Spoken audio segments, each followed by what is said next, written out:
Welcome to the first episode of Bleach Revisited, a series in which we will be reading through the entirety of Bleach from Chapter 1 all the way to the end, chapter by chapter, day by day, until we're done with the damn thing. I am Karakura Gold, and I've already read all of Bleach, but the point of this series is to revisit Bleach. But even if you're a new fan or if you haven't ever read Bleach before, feel free to come along on this journey. I want this to be something for everyone who's interested in Bleach or who loves it and has already read all of it. This is for Bleach fans, as well as for myself. Because although I've read through all of Bleach, that was whenever it was being published weekly. And I feel like the series was really written for the collected format, the volume format, rather than individual weekly publication. So I'm interested to see how it stands up that way as well. The way that these videos are going to be structured is essentially split into 3 parts. The most important thing to preface with all of this is that it's entirely unscripted. So if you're looking at this first video and you're intimidated by the length of it, don't worry. Future videos are going to be a lot shorter because, 1, we're doing an introduction here. It's going to be a little rambly. It'll be okay. 2, this first chapter is 60 pages long, or thereabouts, so it's about the size of more than 3 chapters, probably about 4. So, strap in for that. Take this in bits if you have to. Don't feel like you have to eat the whole damn thing at once. This is also not going to be indicative of what every single video is going to be like, especially with this introduction sequence. This is really for the first video. But my goal here is to separate every video into 3 parts that you could skip between, skip over if you want, so on and so forth. Part 1 is going to be just a rereading of the chapter. Just me reading through it. If you want to go along with me, read through it on your own, whatever you want, feel free. That's what the beginning of the video is for. The second part of every video is going to be reacting to the chapter, analyzing both its art as well as its narrative. I think both of those are where Bleach really shines. It's got fantastic art that's really stood up, and Kubo as an artist has really grown over the development of the series. But also I think that Bleach has some of the best, most consistent thematic elements in all of shonen manga. So it'll be interesting to look at it from those different viewpoints. The third part of every video is going to be where the spoilers will lie. So if this is your first time reading through Bleach, you might want to skip that part, because I'm going to be talking to people as if they're familiar with the entire manga. One of the really cool things about Bleach is that a lot of the elements that are introduced early come up later, more so than most manga, really. One of the really cool things about Bleach is going back and seeing all these moments that you thought might not be significant, or you didn't realize how significant they might be. There's a lot of both visual as well as narrative foreshadowing, and hopefully we can look at the chapters individually and see where they're doing all of that and make those larger connections and talk about what that might mean. The other thing is that I want this to be really community focused, so if you have any thoughts, if you think I left out anything in the video, if you notice something, bring it up. I want to talk to you in the comments about it. I want you to talk to each other, This isn't just for me. It's not just for me to post content at you and for you to watch and then I don't interact. I really want to build this kind of sense that we're all going through this together. We're together revisiting Bleach. And, even if you're coming to these videos like weeks after the fact or months after the fact, that's fine too. Feel free to leave a comment about anything that you notice. And even look through the old comments. See, hey, maybe somebody pointed something out that you might not have thought of and that I might not have thought of. Anyway, without much further ado, I'm going to go ahead and get into reading this first chapter because it is a doozy and it is quite long. So let's get into it. This is Bleach Volume 1, Chapter 1. Let us begin. As I zoom in on my reader so that it is, going to look nice on pretty much any screen. Alright. Shonen Jump, story and art by Kubo Tite. This is Volume 1 of Bleach. Hello there. You are now holding the very first volume of Bleach. I worked really hard writing it. Please treat it kindly. Sincerely, Kubo Tite. Bleach is author Kubo Tite's second title. Kubo made his debut with Zombie Powder, a 4-volume series for Weekly Shonen Jump. To date, Bleach has been translated into numerous languages and has also inspired an animated TV series that began airing in Japan in 2004. Beginning its serialization in 2001, Bleach is still a mainstay in the pages of Weekly Shonen Jump. In 2005, Bleach was awarded the prestigious Shogakukan Manga Award in the Shonen Boys category. By the way, the stories, characters, and incidents mentioned in this publication are entirely fictional. And this is recommended for ages 13 and up. This volume contains fantasy violence. We fear that which we cannot see. Bleach 1. Strawberry and the Soul Reapers. Bleach 1. Strawberry and the Soul Reapers. Let me go ahead and zoom in again. 2:23 a.m. Friday, Karakura Town. I feel it here. Strange. I sense enormous spirit energy. 1. Death and the Strawberry. And so fell the sword of fate.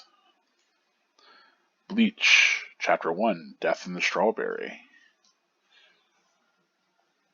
Go ahead and zoom out there for the kind of larger 2-page deal there. If you're not familiar, manga reads from right to left. Some of these 2-page scans are going to get cut like that. It's just how it is. Karakura Town, 7:30 p.m. Friday. What the? You come here, stomp Lil Yama in the face, and order us out like we was dogs? You crazy punk? You got a death wish? Speak! Ichigo, Strawberry Kurosaki. 15 years old. Hair, orange. Eyes, brown. Occupation, high school student. Special skill, say something, you! Ooh! Oh, Lord Buddha! He dropped Lil Toshi! This is messed up. Real messed up. That's one bloodthirsty berryhead. That guy's a stone cold psycho. Mess with him and he'll kill you. Shut up. All of you chumps, look at that. Question 1. What's that? You smelly looking dude, you tell me. Huh? Me? Smelly? An offering for some dead kid? Check out the brain on Smelly. Lil Mitch. Question 2. Lil Mitch. You okay, Lil Mitch? Why is that face lying on its side? Ichigo, Strawberry Kurosaki. 15 years old. Hair color orange. Eye color brown. Occupation, high school student. That's 'cause we knocked it over with our skateboards. Is that so? Special skill. He could see ghosts. Then you better apologize to her, hadn't you? Ah! We're sorry. We're sorry. Don't hurt us. We'll never do it again. I don't think they'll be back. Sorry for using you like that. That's okay. I asked you to get rid of them. I was happy to help. Glad to help. I'll bring fresh flowers soon. Okay, thank you. Now I can rest peacefully. No problem. Yeah, you rest in peace. It's true. I can see and talk with ghosts. My family runs the local clinic. We're entrusted with the lives of the living. Maybe there's some connection there. I was born with the ability to see the souls of the dear departed. I'm home. You're late! Do you know what time it is, delinquent? Dinner in this house at 7 o'clock sharp every night. Jerk, is that how you greet your son who just helped a ghost find peace? No excuses. The rules of my house are iron. You break 'em, you gotta bleed.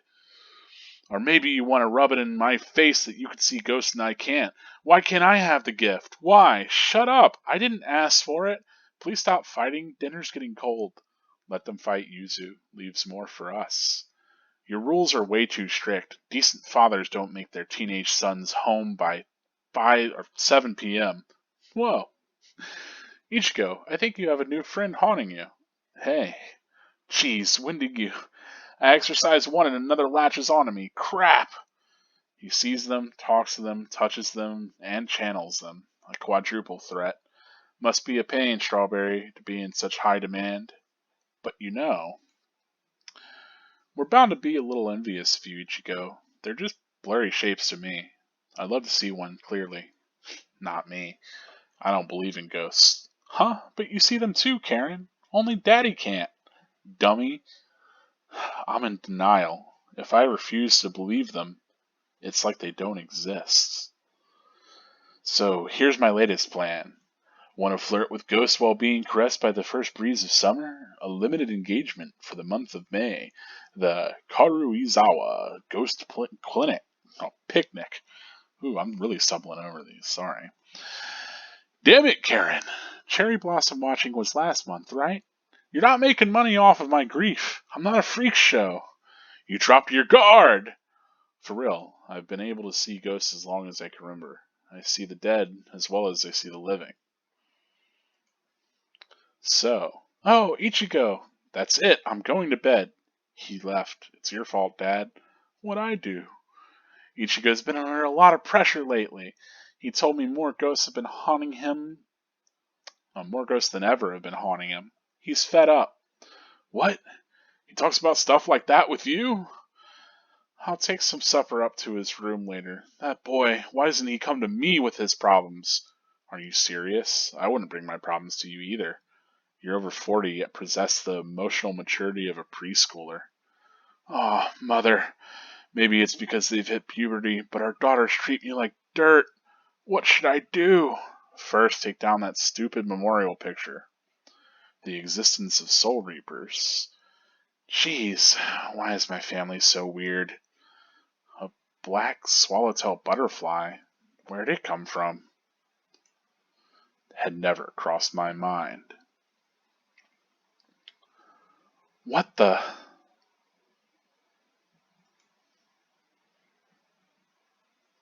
It's close. How's that for close, jerk off? Psh, pretty cockly for a burglar, aren't ya? What's close? The safe? Is that burglar speak or something? You could see me and you kicked me? Huh? Stop yammering. Heck yeah, I can see you. Boy, stop jumping around up here. How can I be quiet when I'm subduing intruders? Look at this. Where's our home security? Huh? Look at who? What? Huh? The chick in the samurai gear? It's no use. Normal people cannot see me. I'm a soul reaper.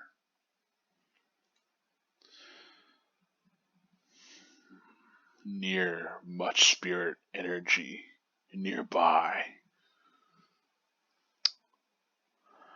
That's your story? Ichigo hit me hard. Daddy's upset. There. You asked for it. You're a soul reaper and you came all the way from this soul society thing to vanquish an evil spirit. That makes sense. Are you out of your freaking mind? What? Insolent. You can see ghosts, yet you do not believe in soul reapers? Of course not. I've never seen a soul reaper before. I don't believe in anything until I can see it with my own peepers. Since Dad couldn't see you, you're probably not living. But go play soul reaper somewhere else. You got that, you little snot? You dare speak to me that way? Binding spell, the first, sigh. Oh, crazy girl, what did you do? It's useless to struggle. This is Keto, the demon way. A high-level spell only a soul reaper can cast. Despite my appearance, I've lived 10 of your lives, yet you dare to call me little snot. I would kill an insolent fool like you, but the provisional spirit law forbids unauthorized executions. I will let you off with a minor case of paralysis this time. Be grateful, little snot. Ugh, friggin' wannabe samurai. And this. Wait! Oh, no, I don't want to go to hell. Do not presume. What awaits you is not hell. It is the Soul Society. Unlike hell, it is a peaceful place. What? What happened? Where's the ghost? I sent him to Soul Society. I performed Kanso, the soul funeral. You call it passing on in your language. It is one of the duties of a Soul Reaper. To ask if you believe me or not no longer seems necessary. I will explain so that even a brat like you can understand. Be silent and listen. Now, in this realm, there are two types of souls. First, there are holes, the normal spirits. The ghosts that you know are this type. The other type we call hollows. Hollows attack the living and the dead indiscriminately and devour their souls. Hollows are evil spirits. Any questions so far? Why does your drawing suck so bad? Hey! What the? You took advantage of my helplessness. Let us continue, Monsieur General. We Soul Reapers have two principal duties. First, to conduct holes to the Soul Society by means of Kanso. And second, to vaporize hollows, which is my mission now. Hang on, wiping mustache off on the floor. You mean there's a hollow around here now? There is. Are you stupid? Don't stand there yapping. Go vaporize it. Actually, that is... I've not been able to sense its presence for some time now. What? Why not? What's the... What was that? Like some force obstructing my senses. Hey, Soul Reaper! What's wrong? What's wrong? That blood-curdling howl. What was that? Blood-curdling howl? Maybe... I heard it. That was the cry of a hollow. But it's like I'm hearing it through some unseen filter. What is it I'm sensing?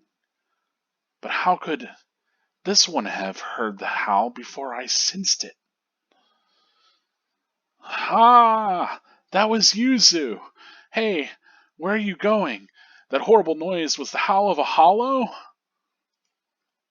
Yes, I'm going to kill it. You stay here. Hold up, that's my family being attacked. Undo your spell, now! Don't be a fool. There's nothing you can do. You'll only succeed in adding to the body count. Be quiet and leave this to me. Understand? What? The spirit energy. I did not sense it until now. What's happening to me? Ichigo, are you okay? Karen! Good. It hasn't come this way. It happened so fast. Dad's back exploded and he fell. Then it went for me and Yuzu so fast. I thought I had to warn Ichigo. What is it? I didn't get a good look. I don't think Dad or Yuzu could see it. Ichigo, hurry before it finds you. Run. It's okay. She just passed out.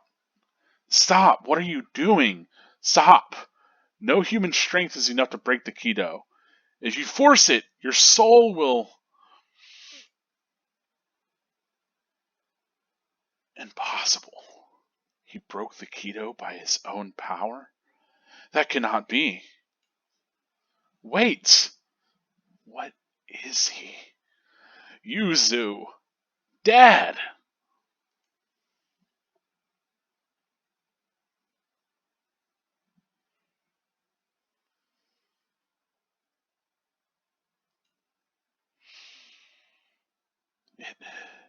It's hollow. When she said evil spirit, I thought it'd look human, but it's a monster. This is bad. Really bad. Why am I shaking? I'm not afraid of that thing. I've seen tons of ghosts. It's just another one.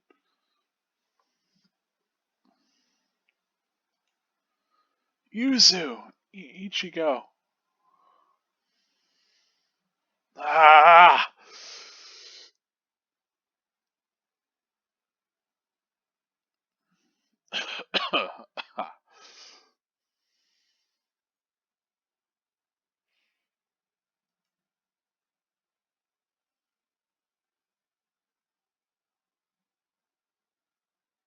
Yuzu! Yuzu, you okay?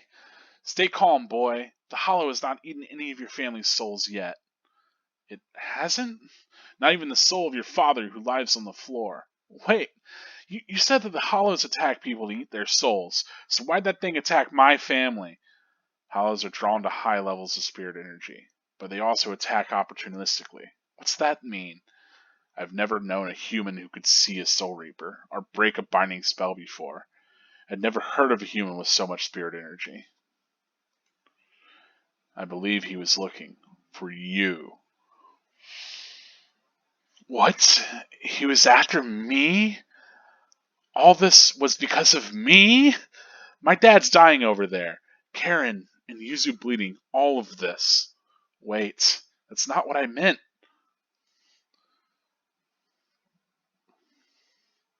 Soul Reaper.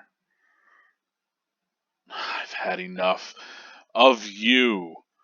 I failed to guard my flank. How careless. Shameful. Hey, ugly. You want my soul? Then fight me like a man. Forget the others. It's me you want, so kill me! You fool!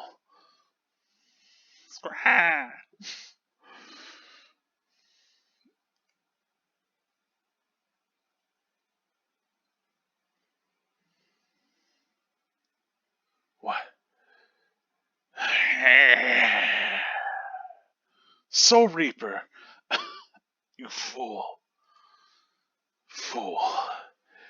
Did you think it would be over if you gave him your soul? Then you are a fool. I'm sorry. I just wanted to. I fear I cannot console you. I'm too badly injured to fight it. It is a matter of time until we all become its food. It's all my fault. We're all going to die. Do you wish to save your family? Just tell me how. I'll do anything. Tell me. There is a way. I should say. There's only one way. You must become a Soul Reaper. What? What are you talking about? I can't be a... You can. Place the point of the Zanpakuto Ghost Cutter over your heart, and I will infuse you with half of my Soul Reaper powers, my dark force. You will temporarily have the powers of a Soul Reaper, to give you a chance against the Hollow. Are you sure? Can you do something like that? I do not know.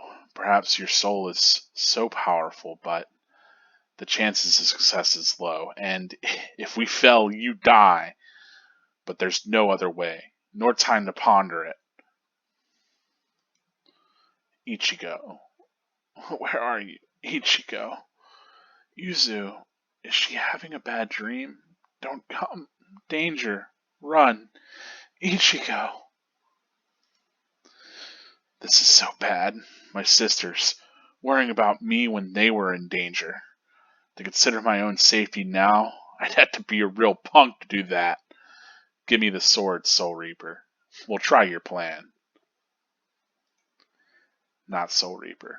I'm Rukia Kuchiki. Oh, Ichigo Kurosaki. Nice to meet you. Let's pray this won't be our last meeting. Garo! The Hollow's coming. We must hurry.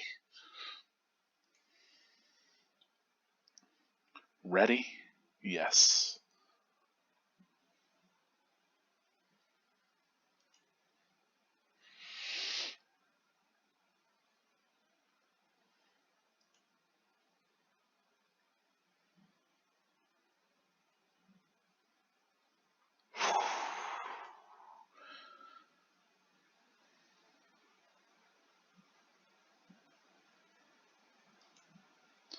No! I only meant for half. I've lost all of my powers. And this sensation, like before, I could not sense the Hollow's presence, and I heard it as though through some unseen filter. Why did I not realize this earlier? My senses were being jammed by an incredible force. But he was the source of it. That room was full of spirit energy from him. That was what confused my senses. Never have I heard of a human who could see a soul reaper. Never have I seen a human break a binding spell. The Zanpakuto responds to the dark force by changing shape. Never have I seen it so huge.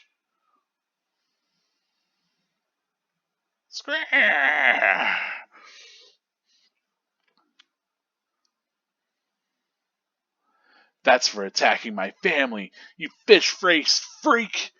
What in the world is this child?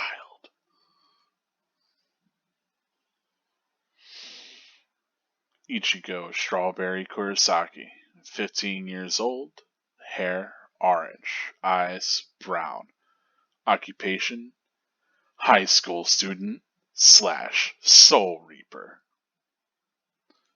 And yeah, that's it for the first chapter there. This is an omake image, omake, however you pronounce that. The collected volumes, the tankobon, however you want to say it, they usually would include a little image like this between chapters that the author Kubotite drew, just as like little in-betweens. Sometimes they are illustrative of actual sequence that happen, other times they're little jokes, other times they're metaphorical. But that's been the first chapter of Bleach. It's kind of cool to reread. I'm opting not to do the sound effects, but hey, if you guys want them, I'll do them. It's just going to make reading chapters a little bit longer, and for this first one, it's already going to be a long video. So let's get into the analysis. Let me hop back to the very beginning here, and I can also probably zoom out. Oh boy, am I back? Here we go. Alright, so let's start the analysis for this first chapter of Bleach. I'll be responding and analyzing everything. So with the forward to this volume, it's just, Kubo saying, hey, thanks. By the way, I pronounced the name Kubo Tight. Tight is actually a pen name that Kubo took. I think Kubo isn't even a part of his actual name. I think it's the entire thing might be a pen name. But tight specifically is a word that he chose because he liked the word tight in English, and he wrote it that way. So anyone that's saying like something like Kubo Titty, Kubo Tite, that's not correct. In fact, it's supposed to be written out as Taito. So maybe more accurate would be to say Kubo Taito, but honestly, it's Kubo Tight. He literally chose the pen name because he thought the word tight sounded cool, because it's tight. Kubo's got a real fascination with English, as well as a lot of other, not just the English language, which you'll see a lot in the manga, but with a lot of different cultures, a lot of different mythologies, and a lot of music. So talking about the title Bleach itself, that's often speculated on. The story as I've read it is that it's supposed to kind of talk about the disparity between black and white and how they're purifying these hollows. But it also very may well be a Nirvana reference, because Kubo really does like Nirvana, likes a lot of bands, a lot of music references will come up throughout Bleach. I'll try to point them out as they do. But yeah. Originally, I think that the way the story goes is originally everyone was supposed to have guns, except for maybe Ichigo. I think Rukia was meant to have a scythe or something. But the idea was that the characters would have guns. He was going to call it Snipe. And his editors said, no, give them swords.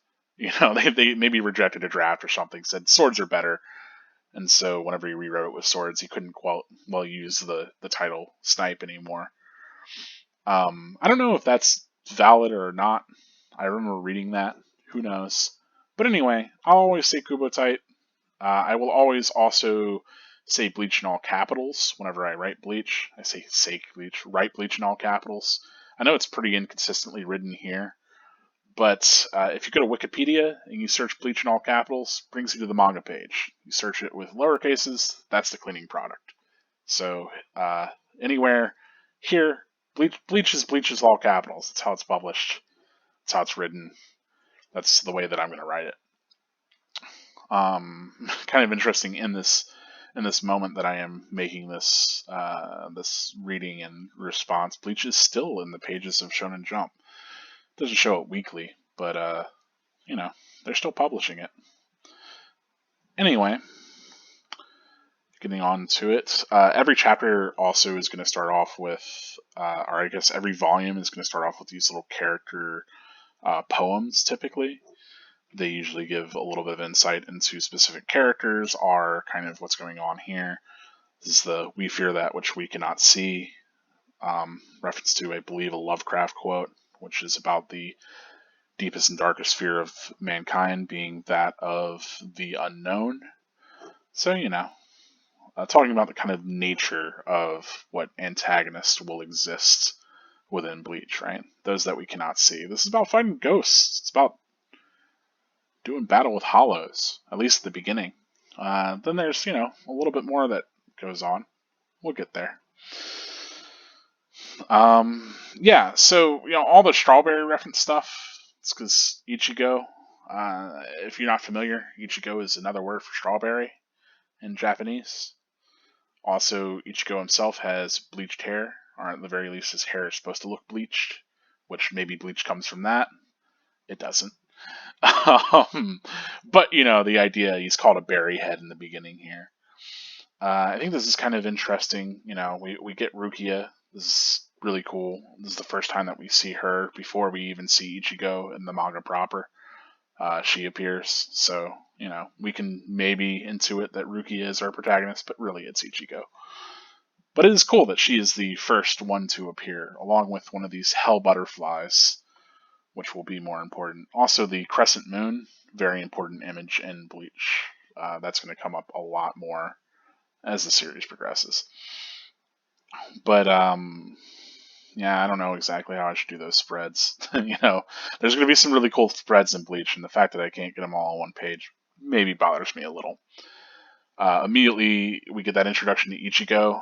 I think there's a couple different things here I want to talk about. I like the way that Ichigo is presented, that immediately we get the sense that, this is a guy that doesn't care about riffraff. He's kind of a punk. He'll kick people in the face. But he's a generous soul. He's helping out a spirit, Also, kind of artistically, one thing that Kubo, I think, even from the beginning here, does really well. I mean, this earlier style is certainly more angular. It's more sketchy. But a lot of this page turning will turn into action. So you'll usually have, you read manga right to left, you turn the pages, so on and so forth, right? But what you'll see here is that he creates a lot of momentum by having usually a panel build an anticipatory action here. So here you have this guy coming in from the left. You turn the next page, and there's Ichigo doing a kick from right to left. So, as you turn the page, not only are you getting an answer for that action, but also you're getting this right to left movement. And this is going to happen throughout the entire manga, but especially it happens so frequently in this first chapter. This exact sort of person even getting kicked in the face, I think it's repeated 3 times. So there's a lot of visual repetition and a lot of kind of use of the visual language. But I think Kubo, more than either of the other big 3 especially, I compare this to One Piece and Naruto. I think, and I try not to draw that many comparisons. I want to celebrate Bleach for what it is, not in comparison to other things. But I think what makes Bleach stand out a lot is the sequencing. So the way that panels are laid out, and the art itself, the character art, the illustrations, the focuses on these different characters. So I'll try to highlight that as we go through too, and kind of what he's doing visually and how that's, effective, or at least I find it to be. So yeah, again, we have this anticipatory, almost every page is going to end up on an anticipation and immediate payoff. So, it's look at the broken vase, and then immediately we get the shot back. I like this back and forth. Even in the panel, we get another right to left kick. Same thing with that build up into, this big apologize to her bit.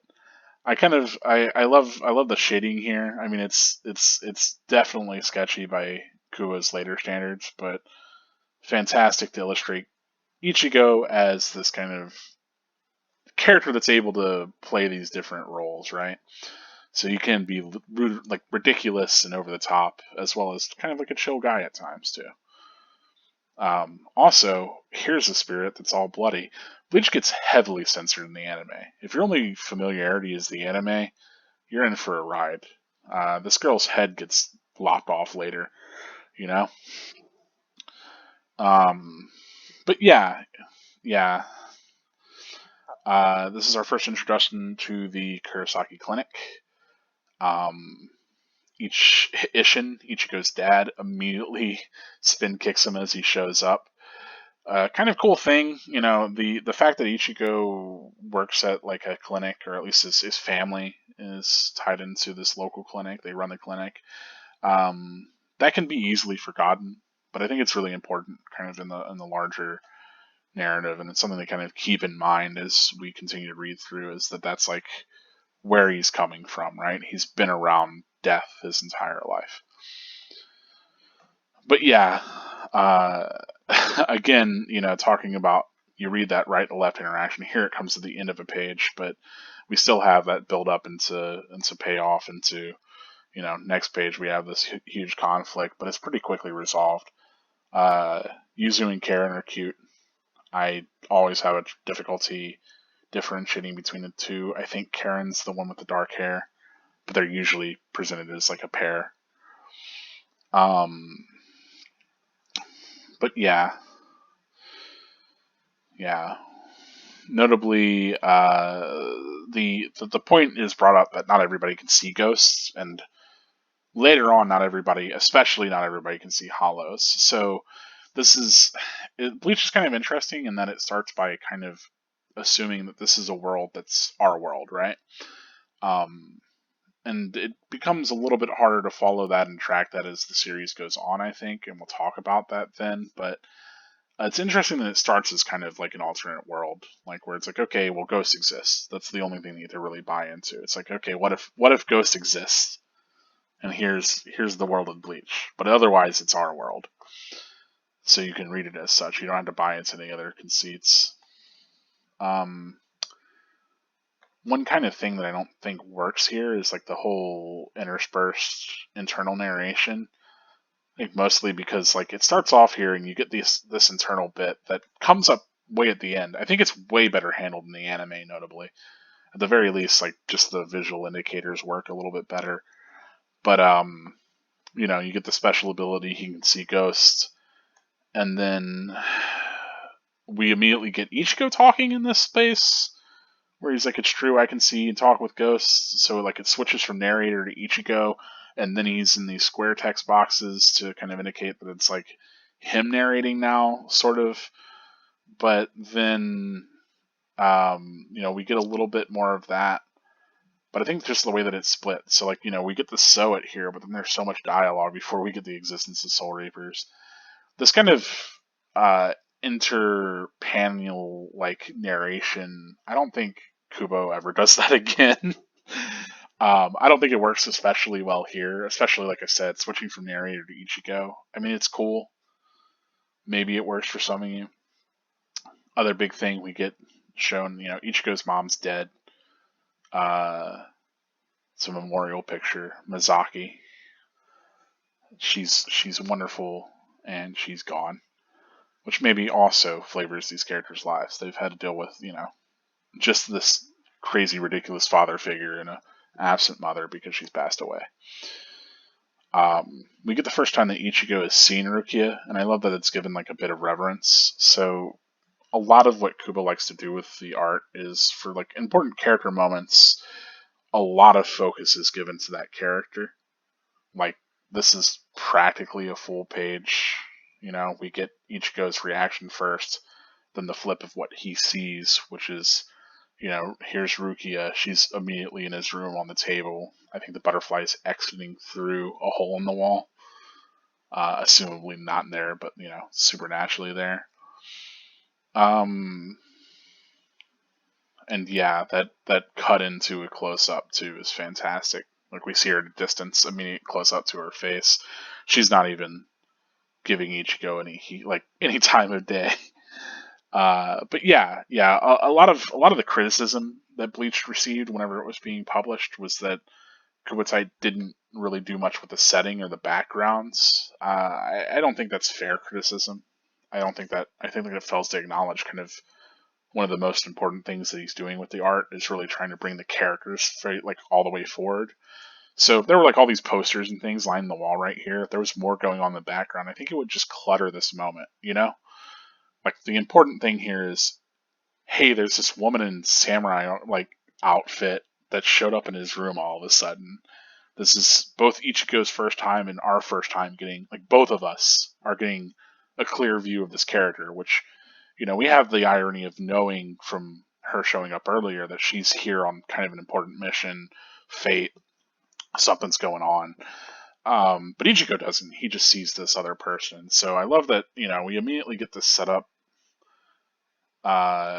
It's kind of, there's a serious tone. She says it's close. And again, we get the third kick so far, fourth if you count Ishin's, of Ichigo doing the same, reads from right to left action kick. And it's played comedically. I love how comedic Bleach can be, especially comes up early on. We get a lot of this gag stuff. And again, talking about like we in this panel, and this isn't even building anticipation. This is immediately next page, right to left hit, strikes back the other way. I toggle my manga reader, all that good stuff. Here we get that Ishin can't see Rukia. That's pretty important. She establishes she's a Soul Reaper. Rukia is drawn pretty differently in this panel than probably ever in the manga. You can really get the sense that Kubo is getting a hand on, how he wants to depict these characters. A lot of time he'll also do this really quick shorthand where he won't draw the characters' mouths at all. You'll see that a lot, especially if they're backgrounded. Again, he kind of, Kubo likes to build this like foreground background and really, like almost like an old PlayStation game, kind of have things go out of the field of view. Whenever something's further away from you in one of those games, they lose detail because you're not supposed to be focusing on that. I think especially this manga has a sense of focus, at least visual focus, like what you're supposed to be paying attention to, is given more detail like that. And you can certainly see that in the juxtaposition between how Rukia is depicted through all these panels as well as the other characters.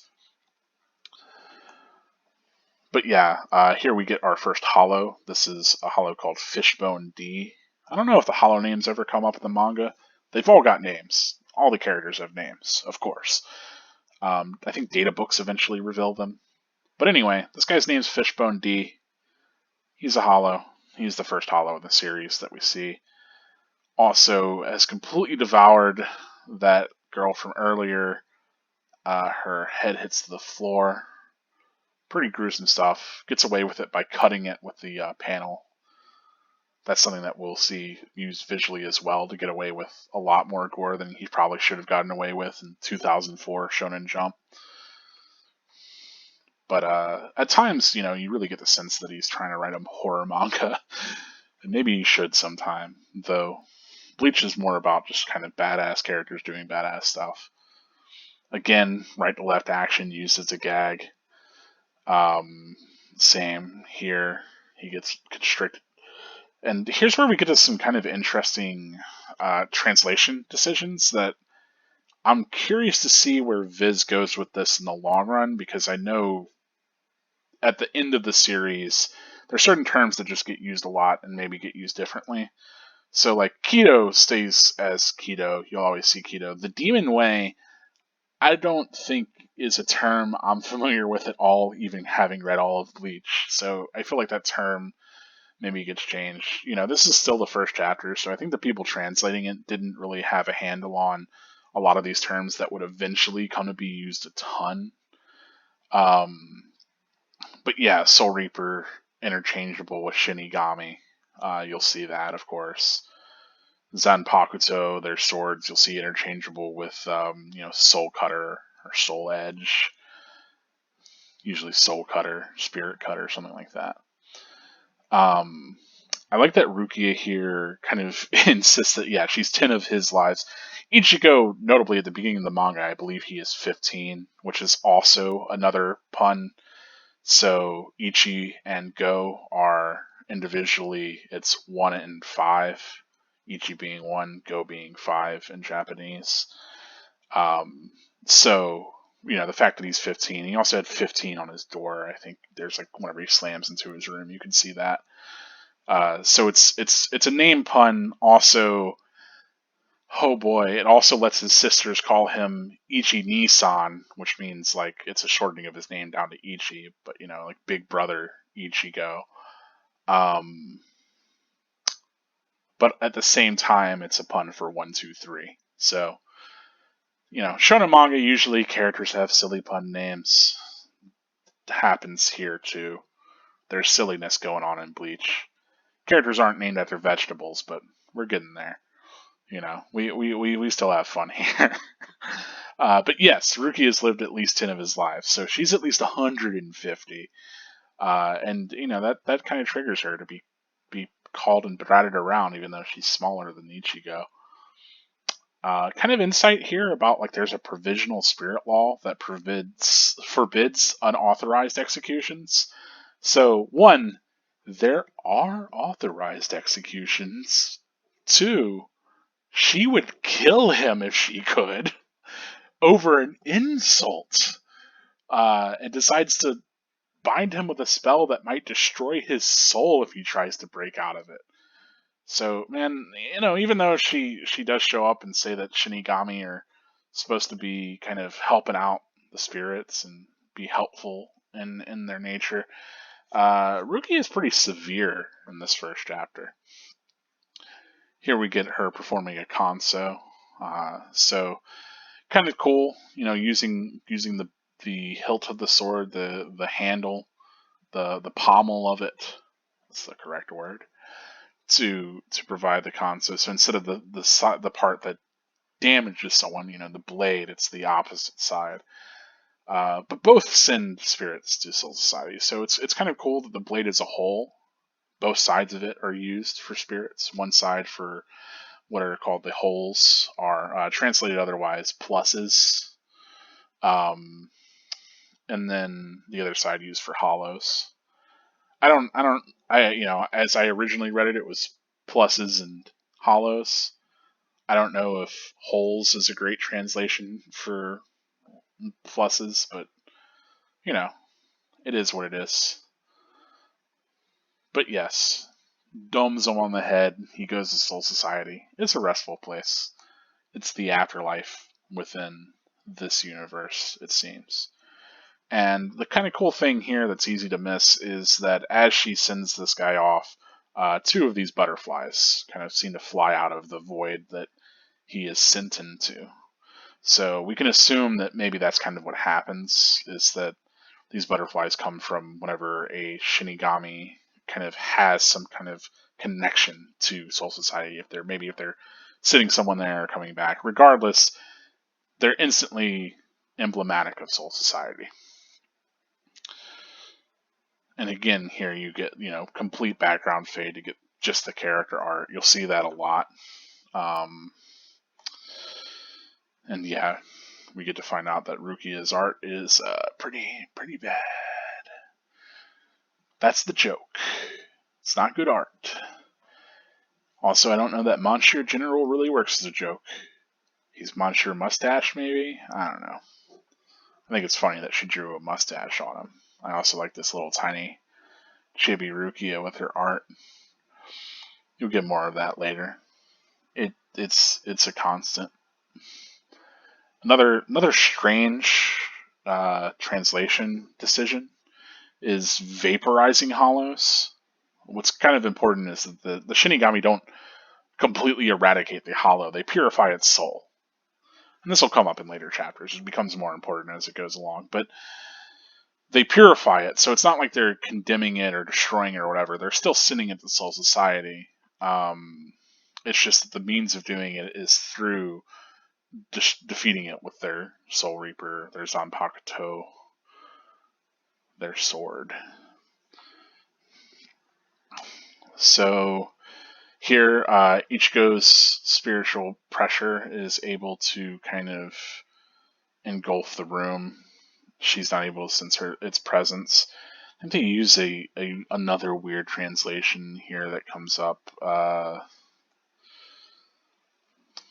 Yeah, I'll find it whenever I find it. It comes up a couple of different times. But yeah, I love, they have this argument. It's interesting that, like, yeah, Rukia shows up here because she's trying to find the spiritual pressure, right? And of course she's like, okay, well, I'll go to the spiritual pressure that I sense, thinking it's the hollow, and instead she shows up and that's Ichigo there, which is why she's a bit confused. She's looking for the hollow, and then he kicks her, and then she's like, what the hell, I'm looking for this hollow, right? So that's like a little bit of what's going on there. Maybe explains why she's in his room, which otherwise feels contrived, maybe. But it makes a lot of sense if you think about it in that sense, where she thought, okay, this is where the hollow is, shows up and is like looking around. That's ergo her line, it's close, which Ichigo completely misinterprets. You get a lot of shots of Rukia being overwhelmed, especially by this spiritual energy. Reiatsu, I think, is what they end up going with in the long run. So if you ever see Reiatsu used, that's what that is. But yeah, it's kind of interesting that, like, they play up how big of a threat Fishbone D is for how, it's just a normal hollow. They fight hollows all the time. The Soul Reapers do. And assumably the only reason why Rukia loses this fight is because she's so thrown off by Ichigo's spiritual pressure and kind of blindsided by Fishbone. So, yeah. Yeah, I love here that he breaks the keto. This is again done a little bit better in the anime. There's a lot of parts of this first chapter that I think shine better in the anime, but the anime for the first season in general is fantastic. It's on point, has great music. Definitely recommend it. But, I like the manga too. I think the manga is worthwhile. I don't think one supersedes the other. There are certain scenes that one does better and maybe the other does better, but yeah. Love here you see Ichigo picks up this bat on the way downstairs. And then again we get that kind of classic, here we have this zoom out. We don't even get details for Ichigo's face because what we're supposed to be interested in is, like, what is going on in this foreground, right? The house is destroyed. There's ruins. What's happened to Yuzuru is dead. Then we get the flip. Immediately there's blood. We see that his father's pretty fucked up. And then he rounds the corner, has this huge expression. We see the outline of the hollow, and then we have to flip the page to get its actual face. So again, and again, it's also presented like reads right to left, right? So just like building that anticipation, like this, I think this is a fantastic set where, he breaks the spell. God, we have to go back all the way. So, we get here where Karen is telling Ichigo about it, and I love that, like, he breaks the spell into this. You don't see as much of this, like, the text kind of interrupting other panels later on, I think, but I think it's effectively used here. He yells into a break of the keto as she's trying to warn him about it. I love this panel of him breaking free, even if maybe that doesn't come across, but if you're reading this back to back on an actual physical copy, maybe it's a little clearer, But yeah, that immediately, like, grabs the bat, rushes downstairs, and I love that that's conveyed. So, like, it's conveyed with a lot of speed and very effectively as we just see him take the first stair, and then we get the zoom out of the stairs completely empty and Rukia looking down the stairs. And then, yeah, I think the Yuzu Dad panels are only here to remind us of, like, this is what Ichigo's looking for, right? And then immediately, yeah, there's that anticipatory, okay, what's this? And then we get the answer for Yuzu Dad. Not great, but we don't see Yuzu's body. And again, that intense zoom in on Ichigo, a fantastic panel here, really sells, like, the kind of fear, anxiety, all of that. And then Finn, again, just the silhouette, you don't quite see it, and then immediately it's a whole half a page. Don't think that this image of Fishbone D does very much to sell it as magnificent or impressive or whatever, but the other one sure does. Look at this freak. Yeah, and I love that it's so imposing that we hardly ever see the entire thing in a single panel, which is again why I think this works really well, this less so. But yeah, again, we have that left right build up, so you see Karen from afar, or not Karen, Yuzu. Obviously, he's yelling for Yuzu. Ichigo yells, we get her closer, and I can keep pointing this out. Like, you can see this throughout. Like, the way that he lays this out is to build these sequences that make sense organically within the kind of right to left readership and page turning. So I don't want to beat a dead horse with this there. Speaking of beatings, I love that he gets whacked and the bat is just like torn. Would have easily snapped his bones where it hit him. Ichigo's got some pretty cool socks here. Kurosaki. Anyway, it's a bit of a shallow cut, and kind of interesting insight here. We get more of this later, but I don't really consider this to be a huge spoiler or anything like that. But whenever Ichigo defeats this hollow, he cleaves right through its face, and we'll eventually come to learn that, like, destroying the hollow is, that's typically how you do it. You don't want to just shatter its mask or do any superficial wounds. So Rukia not cutting off its own arm, just like doing this slice, really seems like her not trying to kill it so much as save Ichigo here, which I think is fantastic, especially because her eyes aren't even on the hollow, they're on Ichigo. She's looking to her left, which is where Ichigo's at.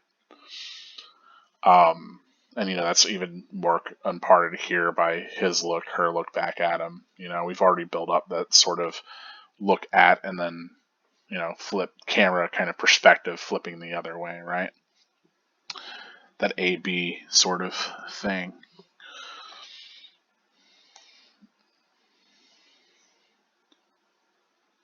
But yeah, I don't know if there's much else that I want to say. You can see there's places where the art's getting a little sloppy here. Rukia from behind, I didn't remember her hair being that long, like to mid-back early on, but maybe it always was.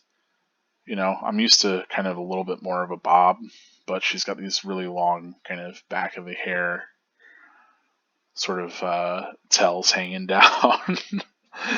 But yeah, when your inking's not even at the bottom of the page, you can tell that Kubo doesn't have assistants helping him at this point.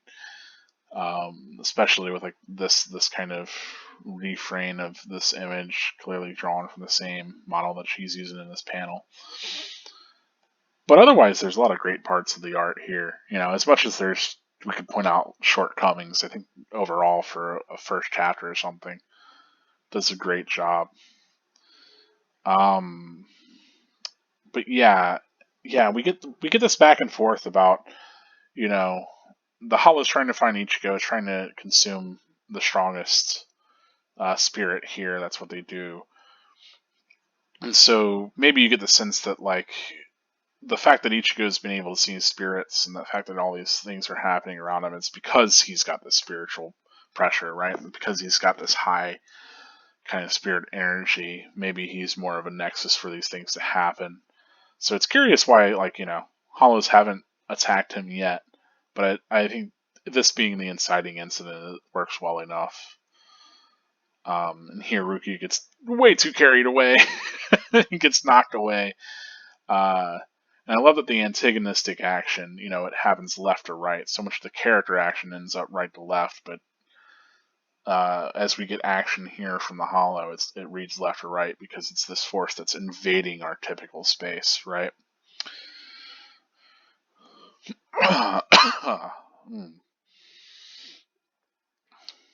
But yeah, I like that.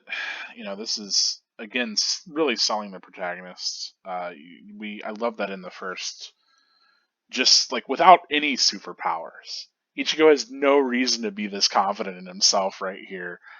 But him standing up to face the Hollow, we finally get a full shot of it here, and it actually looks properly menacing. I think that's fantastic. Him immediately being willing to sacrifice himself, right? And this is where we really get the core of Ichigo's character from the beginning, and this will be the core of his character till the end. Is this ideology of like, if it's me you want, fight me like a man, even if it's going to kill me, right? Rukia thinks that's foolish, and she's willing to die to protect Ichigo.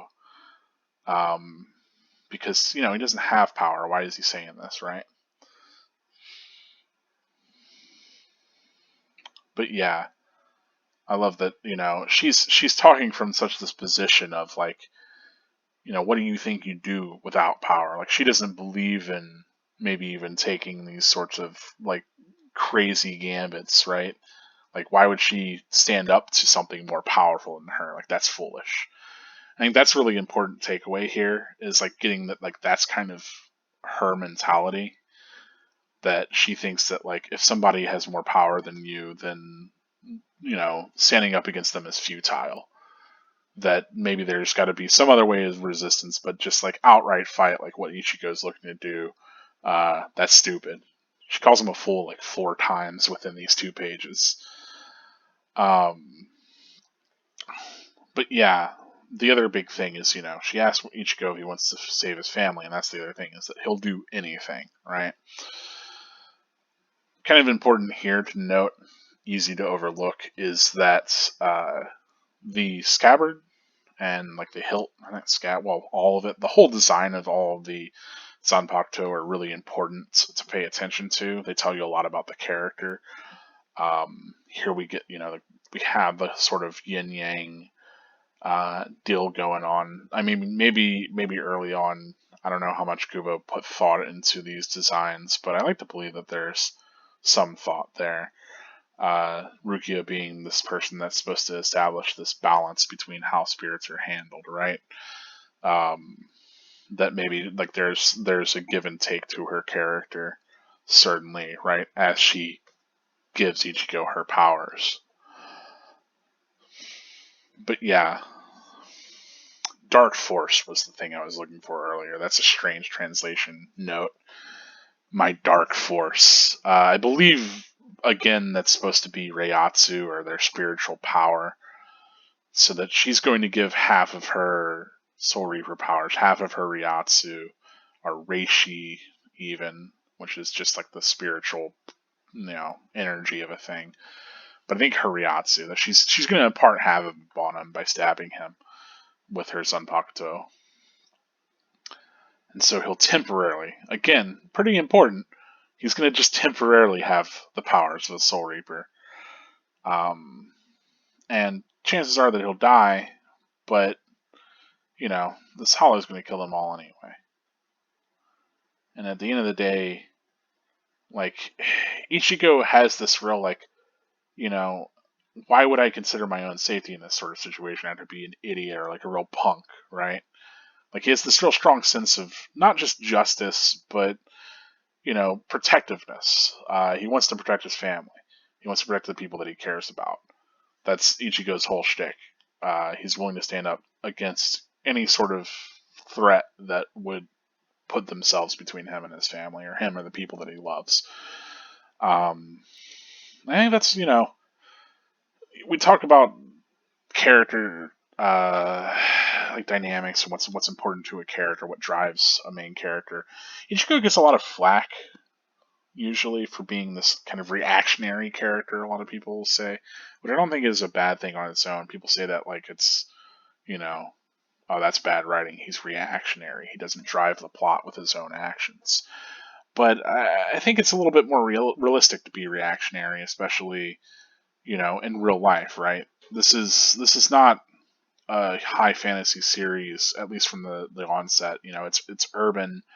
It's trying to tell a story ostensibly about real life people, and so I think Ichigo's always been fairly, even as he becomes more and more powerful throughout the series. I always felt like he was grounded as a human being first and foremost, and as like a relatable guy. Cool dude, interesting, but like always very human in the things that are driving him and motivating him. You have, I'll take the other contemporaries at the time.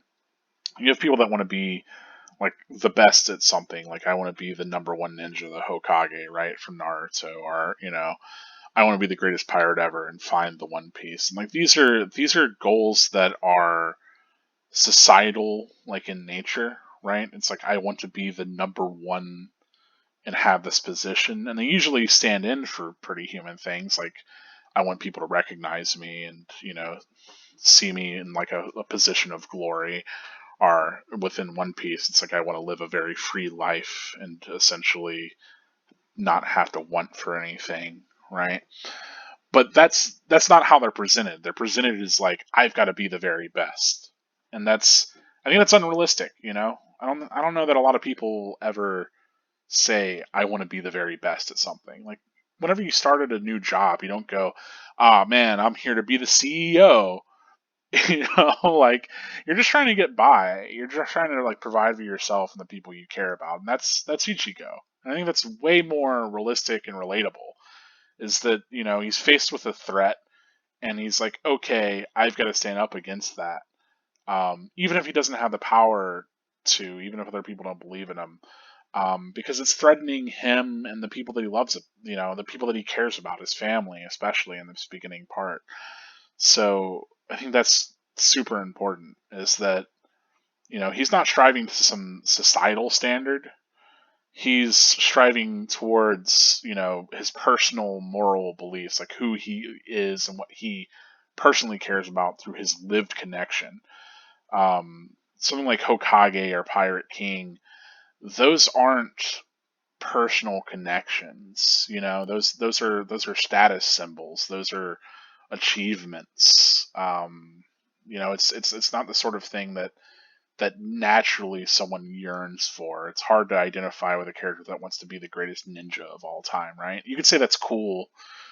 You could say that's interesting in a way, but I think whenever the goal is I want to make this human relatable character that gets caught up in a world that's bigger than him, Ichigo works very well for that.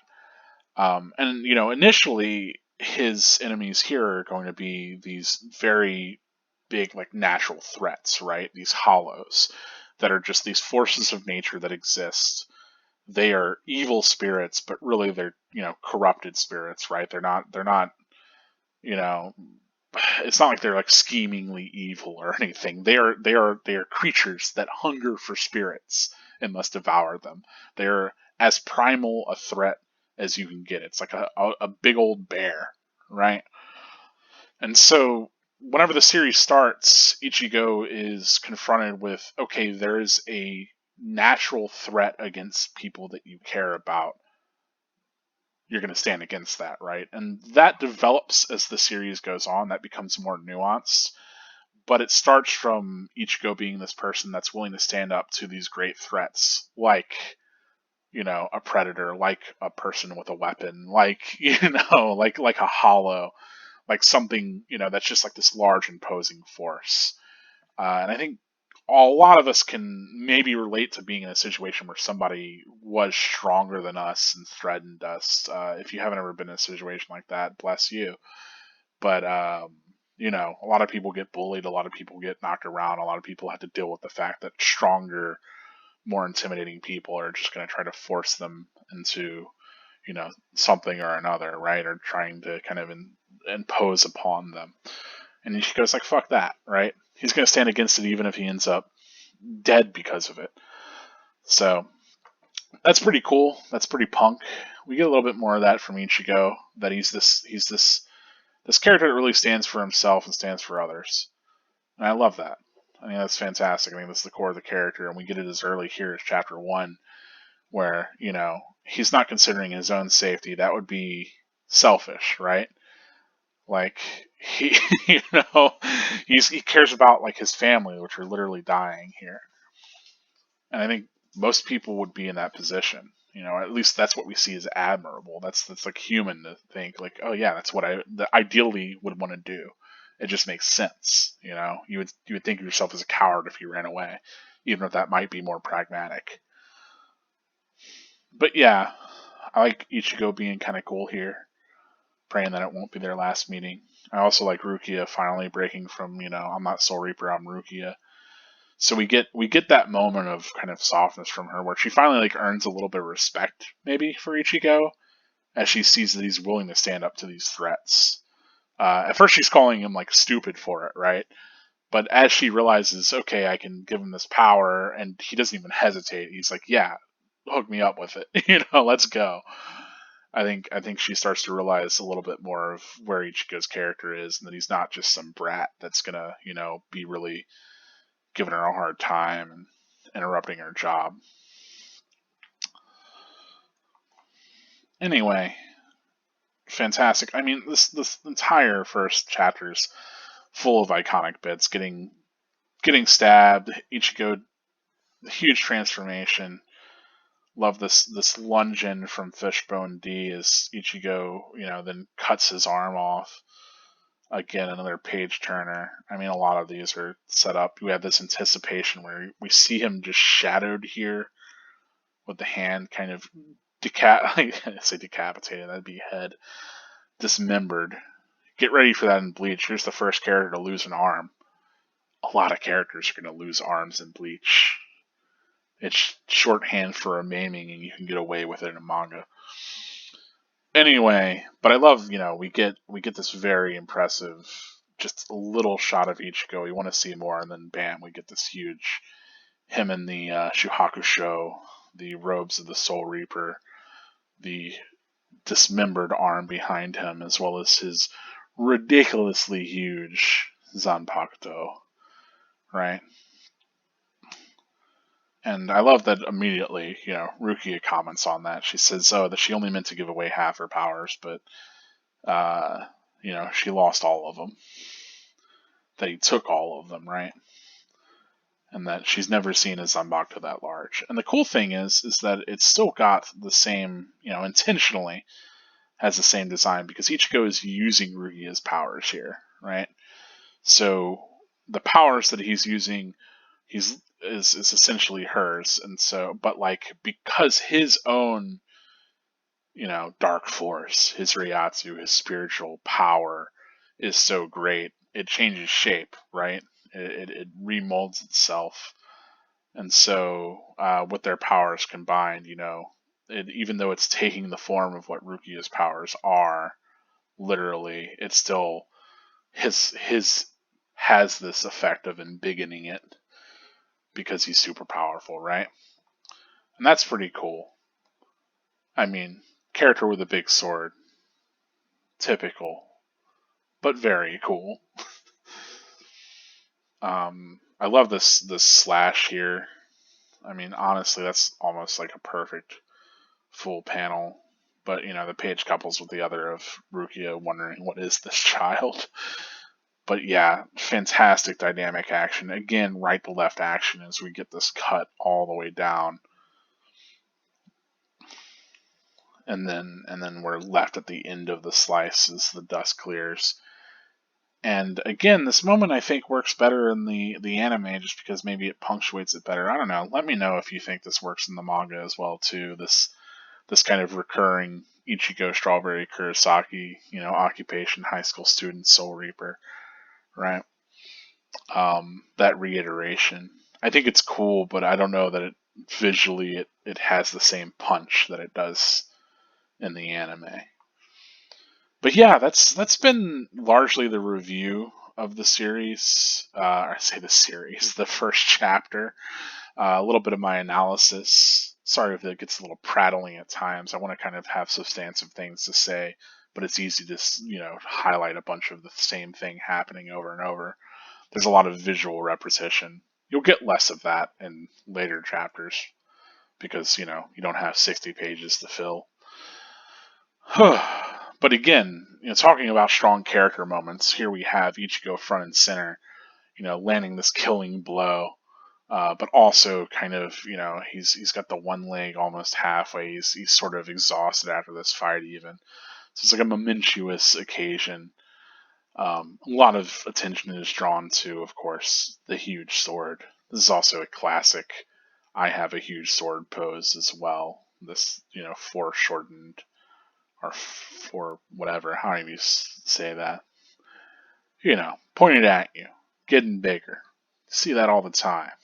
It's good stuff. Tapping into a lot of classic visual imagery.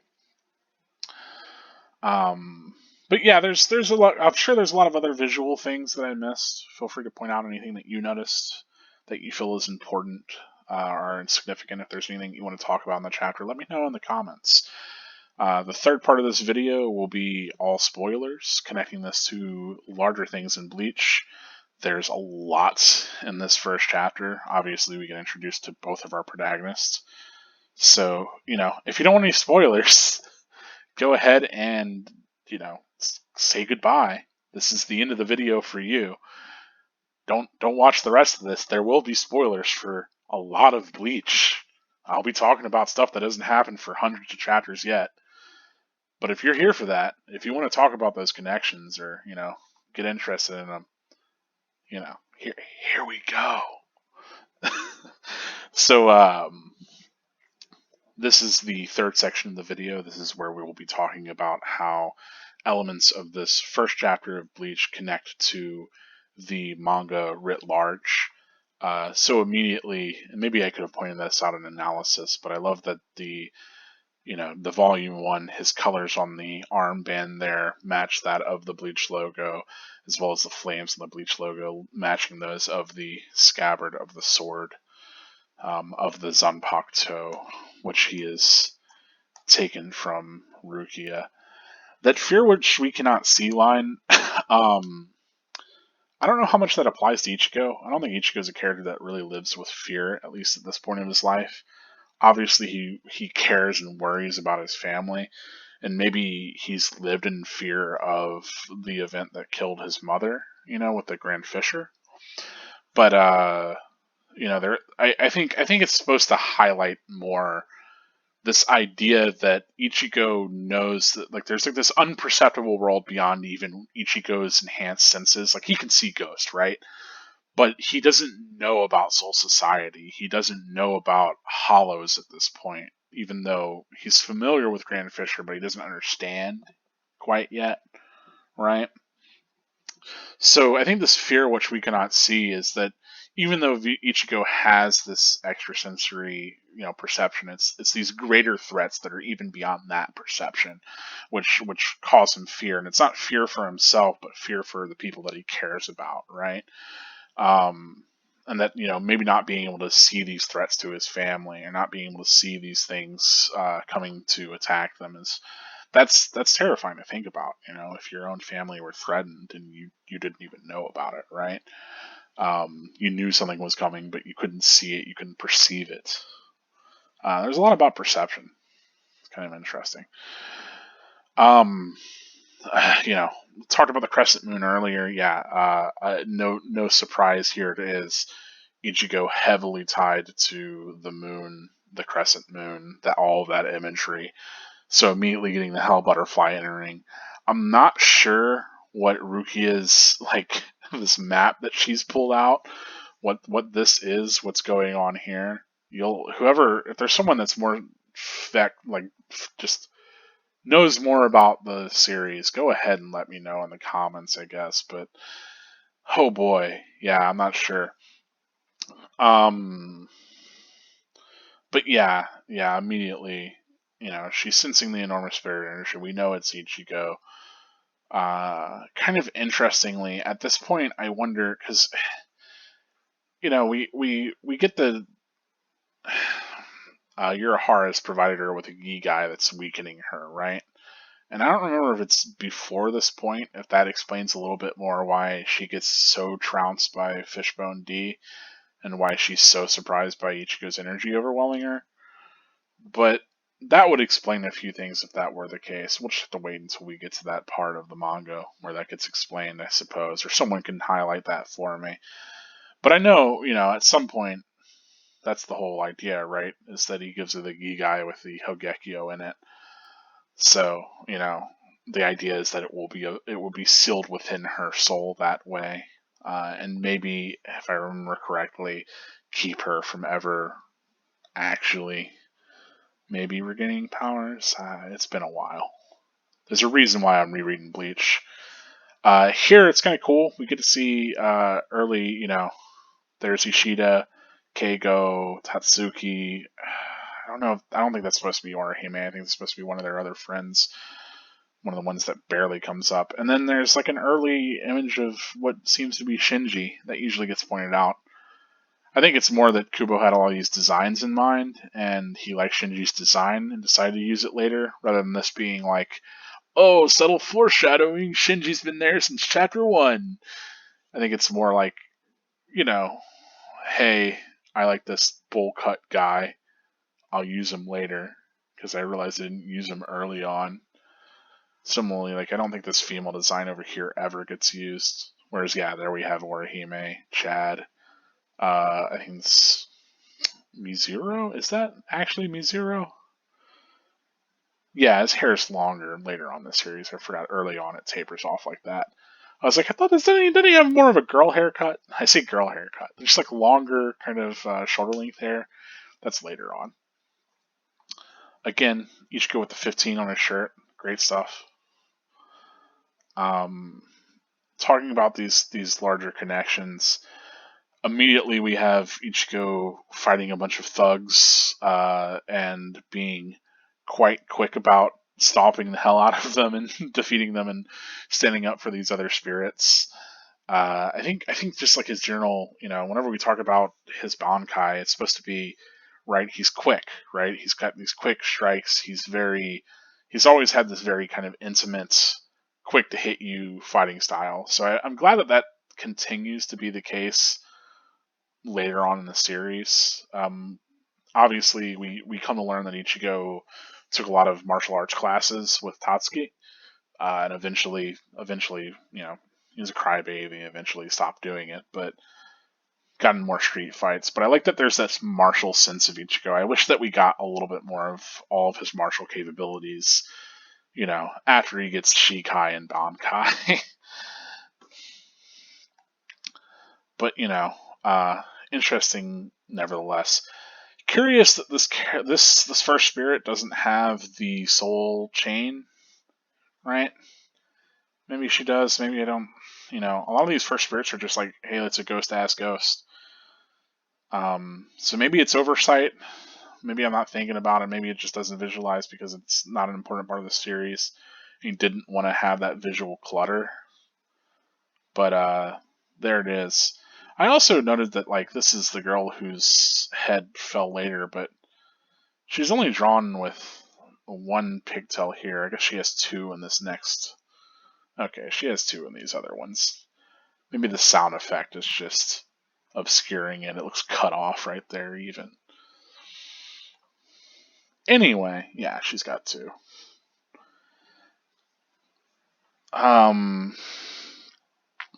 Yeah, it's cool how much gets introduced early on. We get the clinic, we get that whole aspect, but here we have Ishin drop kicking him and establishing Ishin regularly attacks Ichigo, and I think it's because Ishin knows he's building Ichigo up, right? Not just getting him to anticipate that which he cannot perceive, but also I think the idea is I'm building this guy's spiritual pressure. I know that inevitably, because of his entire background, the world of Soul Society and Hollows is going to be a part of his life. I think Ishin realizes that, recognizes that as him being, literally his child with Masaki, right? and knowing how much Urahara is involved in his birth. I mean, even not even knowing about Fullbringers, knowing that White was involved.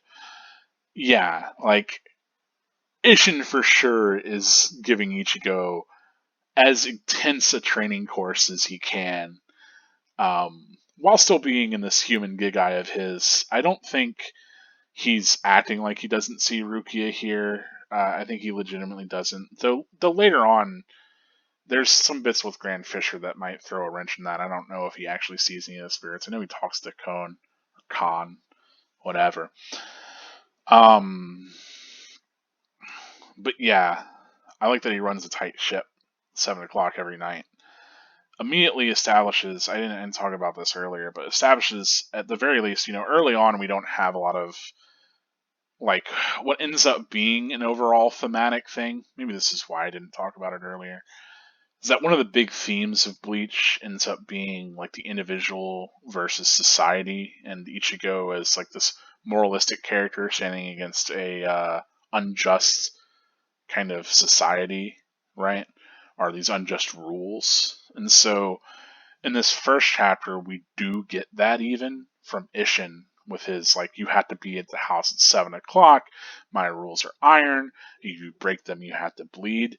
That's very reflective of Soul Society, right? Where it's like you have to do this. You have to be in this district. You do this. If you don't, if you break the rules, like, you're going to bleed. You're going to be executed, even, right? So I think it's interesting that Ishin comes from that society and certainly reflects those values here. And already we see Ichigo, saying how unreasonable that is. Holding up that, like, hey, maybe you should treat me better because I just helped the ghost find peace. I'm doing good things. Why am I being treated this way? And Ishin says no excuses, right? And so I think that no excuses, follow the rules mentality versus Ichigo, who's like, I don't want to follow the rules. I want to do what's right. I shouldn't be punished for doing what's right. I mean, that's at the core of what's going on in the manga, right? That's a lot of it is Ichigo stands up against an unjust society, or someone who wants to impose unjust, you know, like, rules, right? Later we get Aizen, we get Yuha, Yahweh, whatever you want to call him, Yuha Bach. Yo, we'll see how they decide to do it in the anime. I don't know. I think what they've landed on, at least in BBS, is Yuha Bach.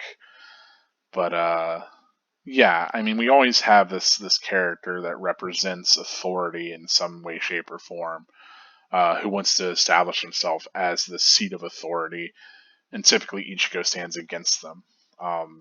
Not in a rebellious way so much as it is Ichigo just has this strong moral sense, and he doesn't abide for these systems and these figures of authority that stand against what he sees as right, which is really cool. Again, talking about Ichigo as a relatable protagonist, I mean, like, we've all wanted to do what we felt is right, even if it's not societally right.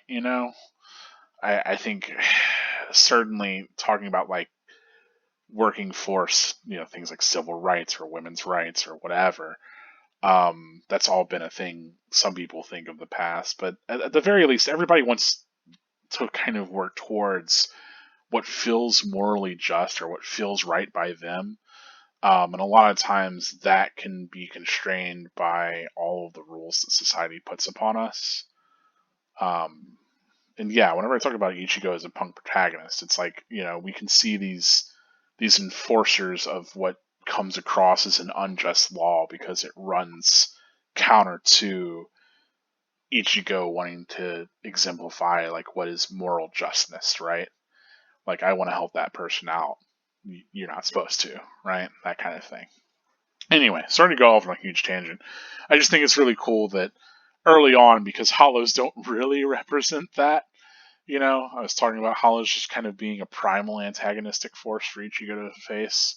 Like a villain that doesn't have that much moral complexity to them, which is pretty smart. Don't get me wrong. If you're going to start your series one way, don't start it off with, you're shown in series having to get heady out the gate. I think one of the things Bleach does very well is build towards that. But already here we have those early seeds planted, right? And I love that we get the other perspectives through both Yuzu and Karen, where you have Yuzu who just wants to be like, hey, stop fighting, just give in. Like, you both have different, like, just accept it. And Karen, that's like, oh no, yeah, let those people fight. Like, we can benefit from it. Karen's like this very opportunistic kind of way of seeing things. Yuzu maybe more pragmatic, but neither of them are really upholding what like any sort of moral kind of imperative. But yeah, talking about channeling ghosts there, I don't know that ever comes up, right? Talking to ghosts, touching them, channeling them. I mean, seeing them, yeah, absolutely. Yet again, here's another one. I don't think he has the chain. Maybe that's just his tie or something, or an aspect of his outfit. Maybe that's a noose and a tie. Businessman hung himself. Japan. Yeah, it's a noose. Okay. All right. I didn't notice that until just now. Oh boy. But yeah. Not a lot of other connection here other than, yeah, obviously we get the sight of Misaki. And, knowing what we know about Misaki, she was like a lovely, cheerful, bubbly person. So, Ishin really feeling her loss, like, man, that hits a bit different whenever you know the whole story, right? That like he really like in a lot of ways blames himself for not being there to stop Grand Fisher and all of that. I don't know. Like you can kind of laugh at him for like being ridiculous as a character on a first read and having this huge memorial poster and all that, but like, man loves his wife. Man's got a lot of guilty hang-ups about that not working out. I like that the door badge ends up also being similar to the, the Pentagon badge that he gets later. And here, yeah, we get those hell butterflies that, coming through ostensibly the portal that she's used to come into his room. And yeah, I talked about that earlier. Is like her coming to search for the hollow. It's kind of interesting to think about like how much. Again, I kind of mentioned in short, but how weird it is that Rukia seems very incompetent for the level of power that we get eventually, right? And maybe again it's because Ichigo is such a special case and she's so thrown off or whatever. But I think the expectation is that maybe even like recruits can handle regular hollows. But we get to such an insane level of power scaling that like we can't even think of regular hollows as threats, and maybe that paints a lot of this too. It's like if I'm coming into this fresh, yeah, I'm seeing this as a threat. I'm seeing this as like significant. I'm seeing even though her job is to fight hollows, it makes sense that she might have lost. But like in the larger scope of things, seeing of her as I think at this point, what is she like? Is she fourth seat? I'm not even sure, but she's a seated character. I think. Maybe she's not seated at all at this point. Maybe I'm just losing my mind. Maybe Rukia progresses more than I remember. I thought she started off pretty high up, though. But yeah, I love, and immediately, with his quiet boy, stop jumping up. And this is again Ishin and like enforcing those sorts of laws, those important things. And then, yeah, you can't see Rukia because he's lost his spiritual power. Here it's maybe played for gags or maybe set up, cleverly to, say like, hey, look, Ishin doesn't have any spiritual anything. He can't even see Rukia, haha. But, weird that also Rukia does not, she doesn't bring it up, but like, and I know it's later plot stuff and it doesn't make sense to bring up in chapter 1, But, and I don't think that anybody ever brings up, like, hey, you're Ishin Shiba. You used to be a fucking captain, like in one of, like, the royal guard house, like the royal houses or whatever. But maybe also on the flip side, Rukia is such a stickler for the rules of Soul Society. So, like, being charged with, hey, you're not supposed to talk about that. It's definitely not. It's within her lifetime, right? She's 150 years old, right? So she'd certainly know about Ishin being ejected from Soul Society. Right? Am I tripping? I mean, how much that must have happened. I'm trying to think, because no, he was still a Soul Society character whenever. Okay, because I'm tripping up between the Everything But the Rain and the Turn Back the Pendulum. He's still a captain. He's just captain during that Turn Back the Rain, or not Turn Back the Rain. Wow, I just put both of those in the the same. The Everything But the Rain arc, right? That flashback arc where he's telling Ichigo about his actual past and everything. So yeah, it's weird that Rukia doesn't recognize him, but maybe there's some law whenever they got banished. It's like, hey, you're not even supposed to, or it could even be to the effect of them being wiped from most Shinigami's kind of memory. Even I don't know. That's a bit much to headcanon, but I don't know. What do you think about should Rukia recognize Ishin? I mean, obviously, Ichigo looking a lot like Kyan is a big deal too. She shows up in literally Captain Shiba's household, and his son looks like Kyan, and it's like, well, none of that's going to come up.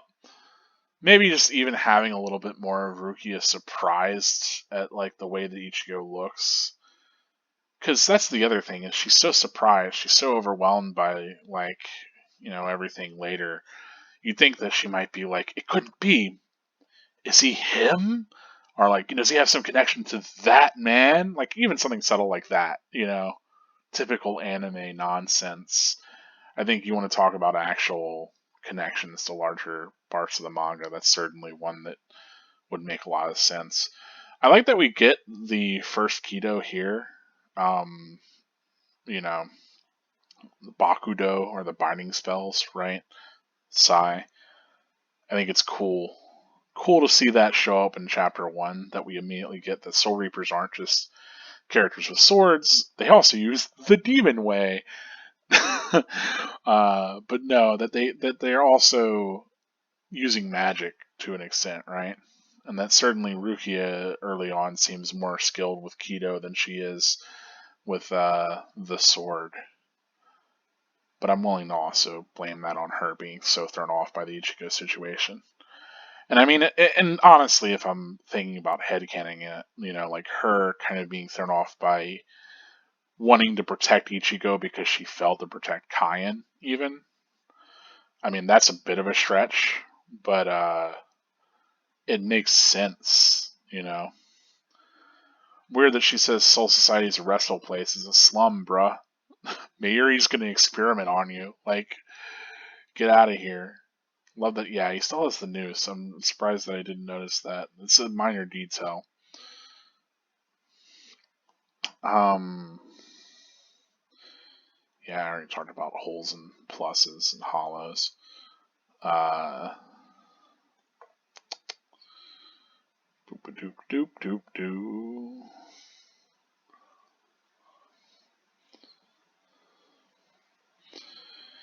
Yeah. I'm trying to think of some of the other. If there's really anything else that's hugely significant. Yeah. Whenever she's freaking out about it, I don't think she has any lines that kind of hint towards that connection to Kyan, or that she's like reminded of anyone else. I mean, that cannot be. Is more just being surprised that a human broke the Kido. Um, but yeah, she's generally not sure of what he is. Maybe you could arguably connect that to her being thrown that he's Kyan. I think it's wild that Ishin is so utterly slapped here, but I guess that speaks towards how human he's become and the special gi guy that Urahara has provided, and how much like that entire process has made him like rendered him effectively mortal. But yeah, I love that, Ishin is this badass character, but even in chapter 1 we see him dying on the floor. I love Fishbone Hisasai. At least his mask and head. I don't know about the rest of his body. I think they changed this into a chair in the anime, but it's a baseball bat here. Curious.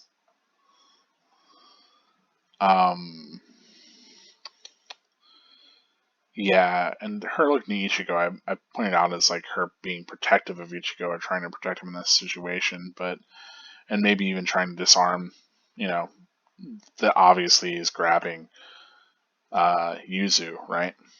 So maybe it's an attempt at that, but shallow cut, Rukia. Come on.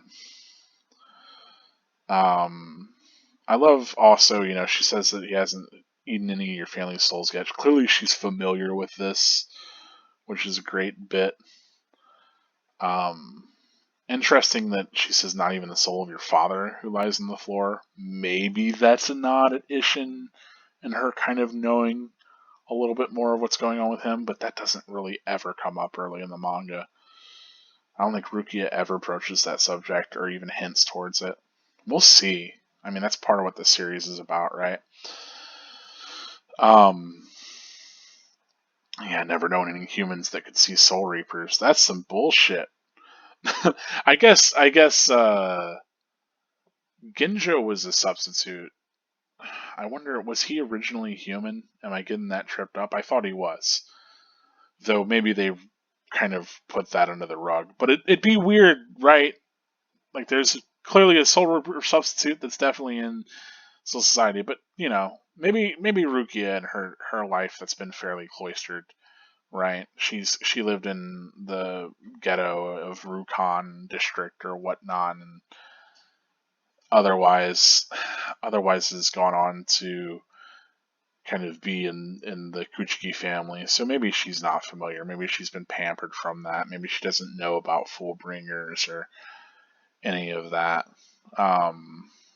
Maybe Kubo didn't even have that in mind this early on, which is what I'm more willing to believe. But I think there's a lot of elements that are also built up for those kind of larger beats.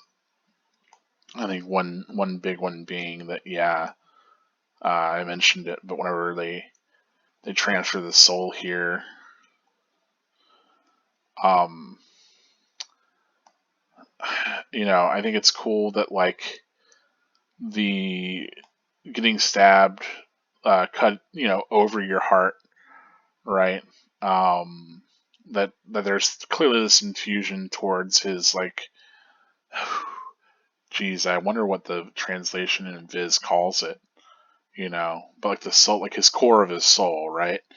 That there's that point inside of his body, like through the heart, that he can either sever, typically used to sever your link to all your spiritual powers with the Quincy, right? Also Bayakua does it later too. But I love that as early as chapter 1, the idea that, your heart has some link to spiritual powers and they can be passed through this sort of ritual. Pretty neat. In the one shot, whenever Rukia transfers her power, she becomes itty bitty. She becomes like a little tiny girl, and the idea was that throughout the manga, as she got her powers back, she would grow to be bigger and bigger. I guess, Shonen Jump staff said, "Hey Kubo, you can't make your female protagonist like Thumbelina from the beginning of the manga."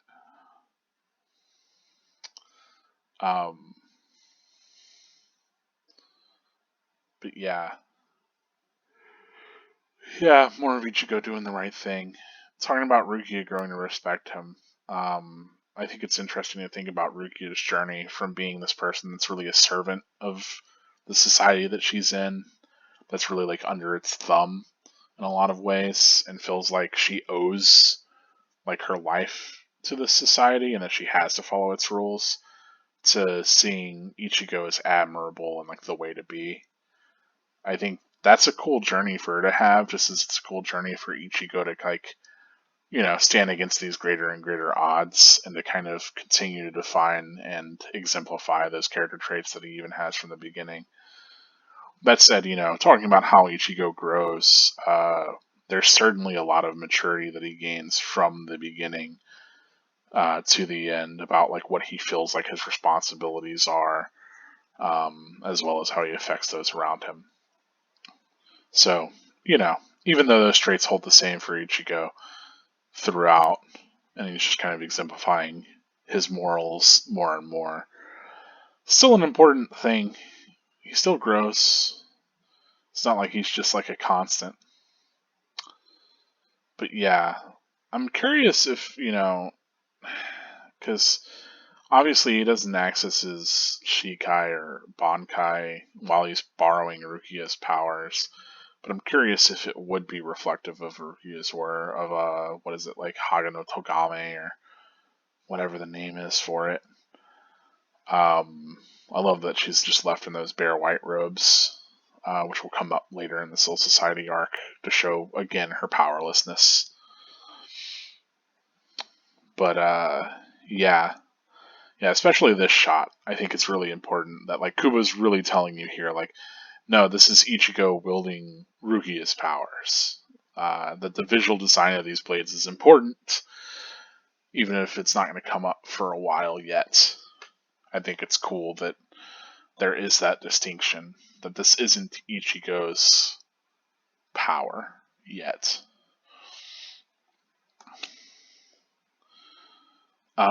Also, I guess, yeah, this is another thing that, she says that it responds to the dark force by changing fate, right?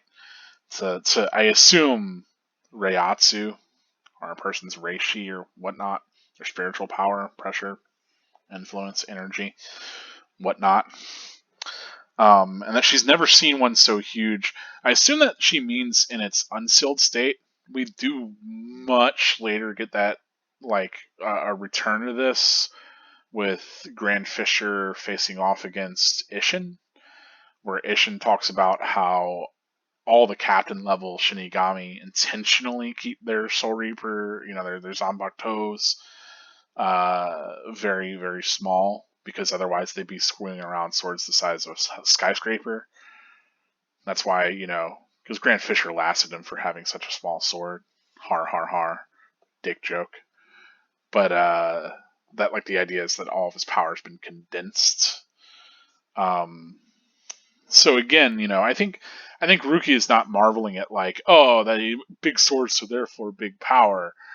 But I think the idea of, like, any Shinigami that isn't captain level, right? Like one that is literally starting out, who's just gotten their first Zanpakuto, that never does it get influenced so heavily. I guess the closest is maybe Kenpachi, who since he was a kid had one that was like 8 feet long. But hey, wasn't that thick. So Ichigo still has him beat. Yeah, it's curious. We get this theme of, it's talking about Kenpachi. We do have that repeated, like, using somebody else's sword, right? That character that picks up another sword and, like, eventually learns their own power that supersedes it and becomes a big cleaver. It's notable that happens for both Ichigo and Kenpachi, right? That both of them have to have this near-death awakening to unlock their Shikai and eventual Bankai, which, are both condensed and cleaver forms, respective to each. Curious. I wonder if Kubo's just replaying that same sort of beat because Ichigo's there and it's a way to make Kenpachi cool, or what.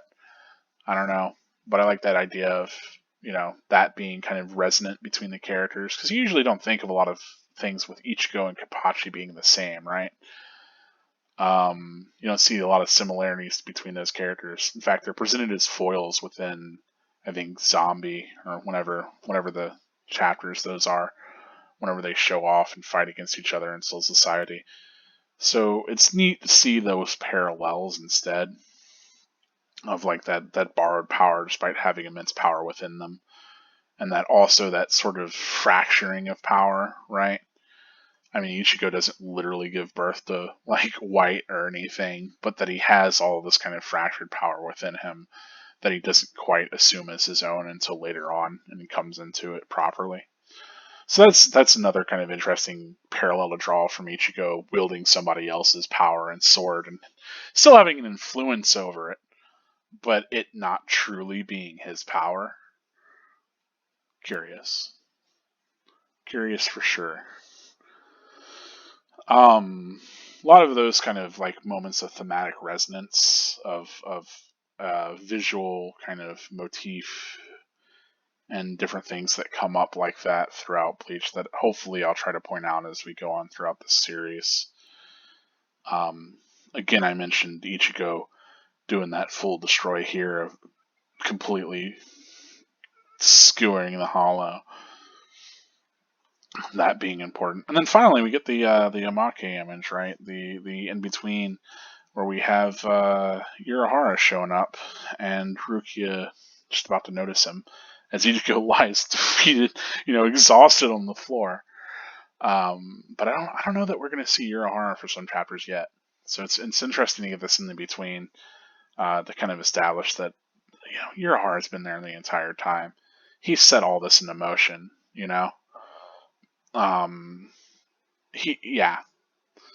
The story is as much about Ichigo versus like all these societies and these figures of power that are going to set forth an unjust system, right? Just as much as it is a battle between Urahara and Aizen and their ideologies and how they influence others. And so very much, I think in a lot of these chapters, I'm going to also talk about kind of the things that Urahara has a hand in and how he kind of made all of Bleach happen between him and Aizen for sure. People like to give Ichigo a lot of flack about being like, oh, he just has everybody's powers, such a generic ass full protagonist. New enemy type shows up and he just has those powers now. Whereas, like, narratively, I think it's interesting because we get, our character firsthand indulging in those powers, and we get a window into them. They aren't solely in the hands of an antagonist that we might not understand. But also, it makes sense because he's been engineered that way, and you can call it a plot contrivance, but I don't know. It fits.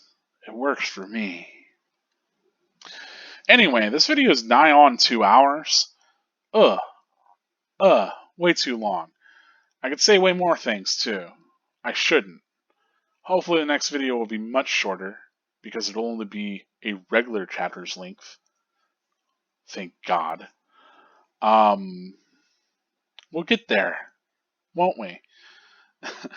Anyway, this has been Chapter 1 of Revisiting Bleach. Thank you so much for joining me all the way through this. Those of you that have, thank you so much for revisiting this. If this is a time revisiting this video, wherever you might be, that's what it is. I'm glad that you were here. I did this whole thing in one take. Appreciate that. I'm not editing it. I don't care. You shouldn't care either.